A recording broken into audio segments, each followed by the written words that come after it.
Many have heard the phrase that success in sport is 90% mental, and know that having the mental edge can be the difference between seeing your name at the top of the scoreboard or at the bottom. However, this phrase is easily misinterpreted. These words can be understood through a comparison of two athletes of similar skill set. If these athletes were to go head to head, one of them would be more successful 90% of the time due to the use of their own mental skill set. Even though mental preparation is key, at the end of the day, hard work and dedication are still important. Thus, we're going to talk about the other half of the equation that makes athletes successful training, but more specifically, strength training. My name is Jolie Merriman, and I am a senior majoring in exercise science. I am also on the FGCU swim and dive team. Since I am an athlete myself, I am able to emphasize and relate to the athletes I work with. I feel like this has allowed me to make important connections with them. It has also provided me with the knowledge of knowing how their bodies are most likely feeling at a given time during the week, training, or season, which is very important for a coach to know when designing a program or modifying a workout session. When given the choice of what internship to do for my fall semester, the first thought that came to mind was FGCU Athletics. I picked this site as my first choice because I wanted to do something out of my comfort zone that encouraged me to learn more about the strength and conditioning world, but also about myself. FGCU Athletics is made up of 15 different teams comprised of over 270 student athletes. This may seem like a lot of athletes at first. However, as you get to know them, you realize they all have different personalities with the same goal in mind: optimal sport performance. The strength and conditioning program at FGCU Athletics supports the missions of both the athletic department and university. The intent is to develop proficient, strong, and durable athletes that are great additions to both their teams and families. The goals of the FGCU strength and conditioning program include decreasing the potential for injury, enhancing the components of athleticism, and promoting a motivating and intense environment.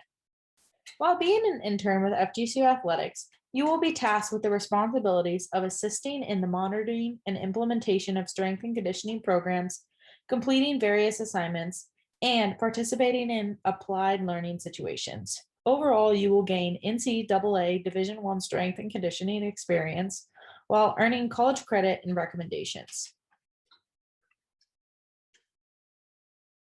After going over what FGCU Athletics is and the assigned internship duties, let's dive into what your day-to-day experience will consist of with this sneak peek video.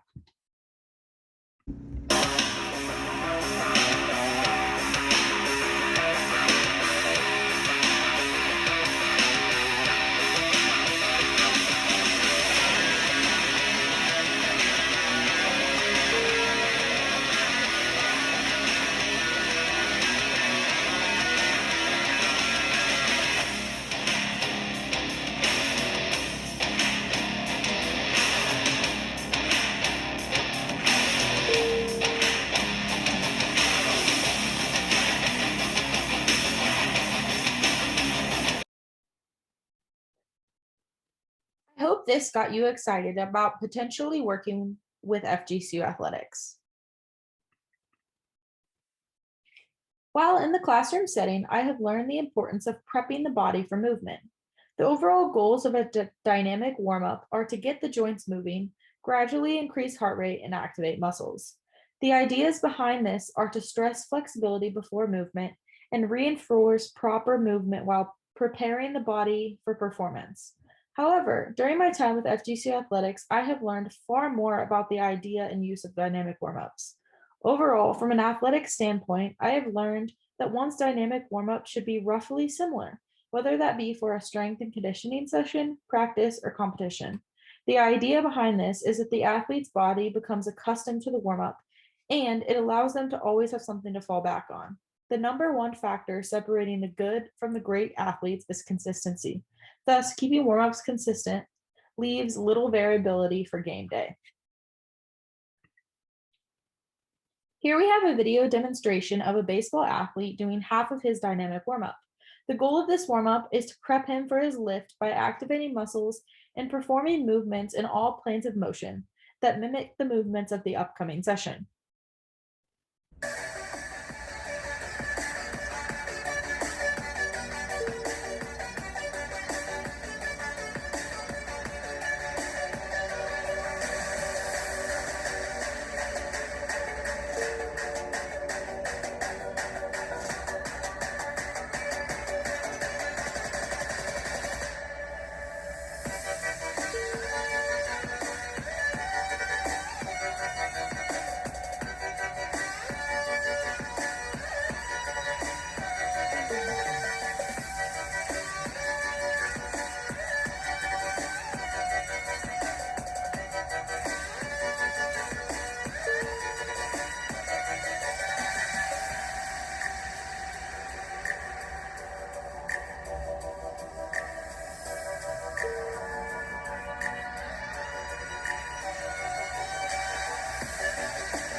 This is just one example of a warm-up that you can have athletes run through. When creating a program for a sport or a specific athlete, many factors need to be taken into consideration. First and foremost, one should do a needs analysis for the athlete to determine the specific demands of the sport. When designing a program, you can think about it like cooking. To prepare the best dish for any occasion, you need to follow the recipe. Thus, you would not include ingredients from many different recipes until you are a seasoned pro. The same goes for program design. As a young weight coach, sticking to what you know and following a program exactly are best until you are able to determine, based on statistics, what works best and what doesn't for your athletes. A mistake that many coaches make is thinking that their sport is different than every other sport. Most sports require the same components. Thus, basic strength training needs to be similar across all sports. Drastically changing the way you strength train is not needed based on the specific sport.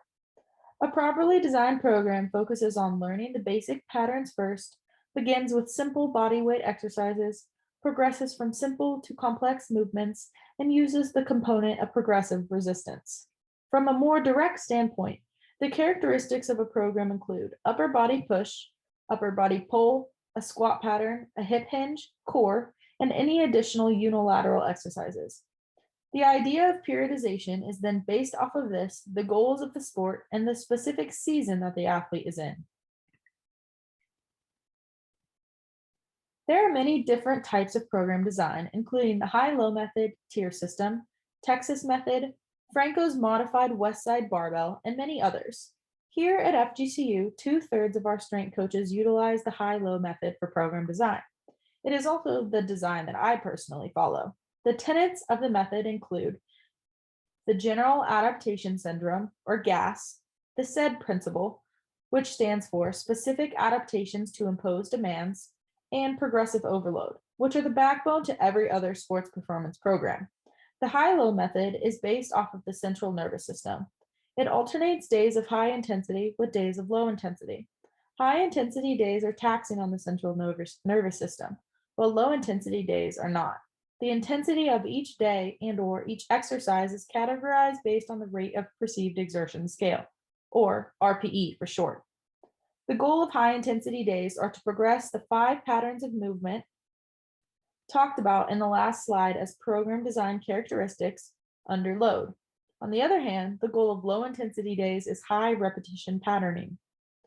For a 3-day program, the week would consist of 3 full body lifts that undulate intensity and volume between movements, Monday and Wednesday, with Friday being a moderate day. An example of this is shown in the chart on the right.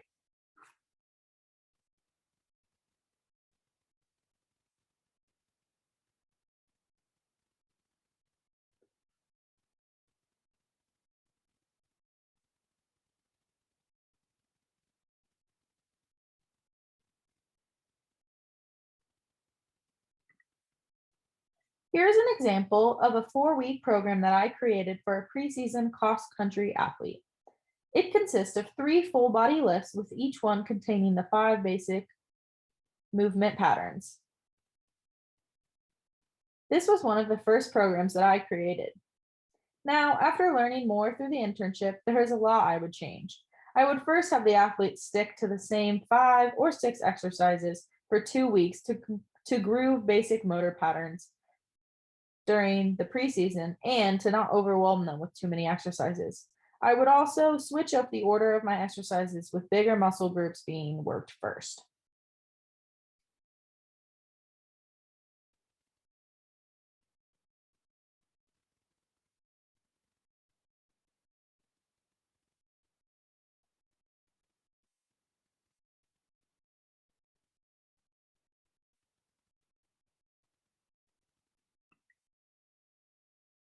The goal of any strength and conditioning program is to enhance the components of athleticism to play sports, such as strength, power, speed, anaerobic endurance, and mental toughness. However, strength is needed to facilitate power, so it should be emphasized first. Power is largely plane specific, meaning that doing exercises in the sagittal plane do not translate over to the other planes as much as one would think. Some exercises used to increase power with FGCU athletics are Olympic lifts, medicine ball exercises, and plyometrics. Here's an example of a medicine ball exercise. The goal of this drill is to work on eccentric strength by slowing the speed of the ball. Do a med ball deceleration drill.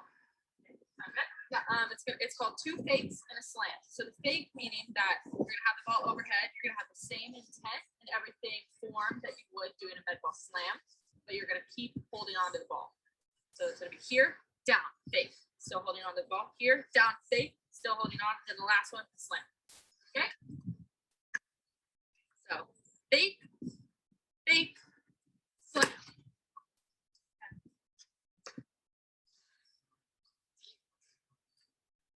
Good. Slam. Okay.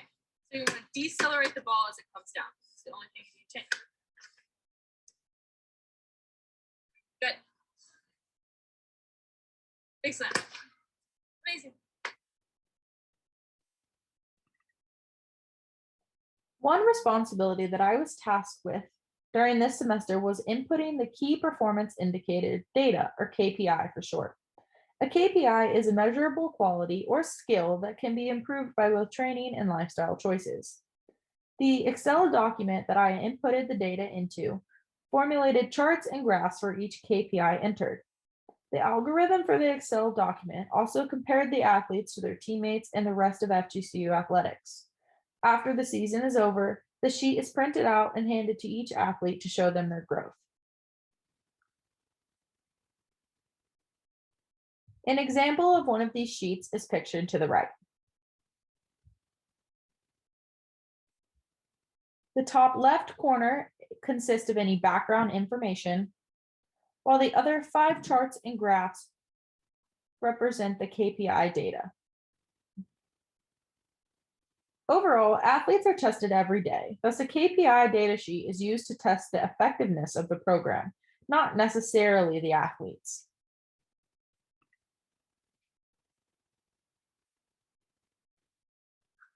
Some of the tips and tricks that I have learned while interning with FGCU athletics are that first impressions can be made through body language and posture. And from this, I have learned that it's not necessarily what you're saying, it's how you're saying it. Meaning that not only does your posture and body language matter, but so does your pitch, pace, tone, melody, and volume of your coaching voice.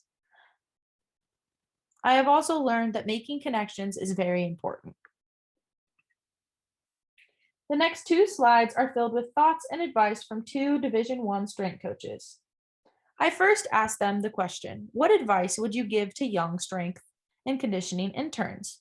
Gavin Walker of Arizona State stated, first and foremost, be a great human being. The traits of being a great human being will provide an opportunity to be successful in life, not only strength and conditioning, as well as be a lifelong learner. That requires being open to different trains of thought and aspects involving training.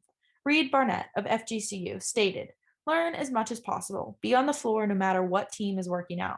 Ask questions until you understand why coaches do what they do. Learn different techniques, cues, and programming. The next question that I asked was, do you believe finding your coaching voice is an ongoing process? When do you feel like you found yours? Gavin stated, yes, for a younger individual. I believe an individual needs to be exposed to different coaching opportunities and populations to create confidence. I would say I found my coaching voice toward the end of my last internship and beginning of my graduate assistantship. Reed stated, I think I found my coaching voice when I became the head strength and conditioning coach of baseball and softball. Being an intern, you always have a safety blanket with the head strength coach with you on the floor. When you are the head strength coach, you must set the tone at either the first team meeting or the first team workout. If you're not assertive, athletes will pick up on that and will act accordingly. When it comes to your coaching voice, you do not have to be loud necessarily, but be confident and be decisive in what you're saying. Overall, I really enjoyed my internship with FGCU Athletics and recommend this site to anyone seeking to learn lots and work alongside NCAA Division I strength and conditioning coaches and NCAA Division I athletes. Thank you.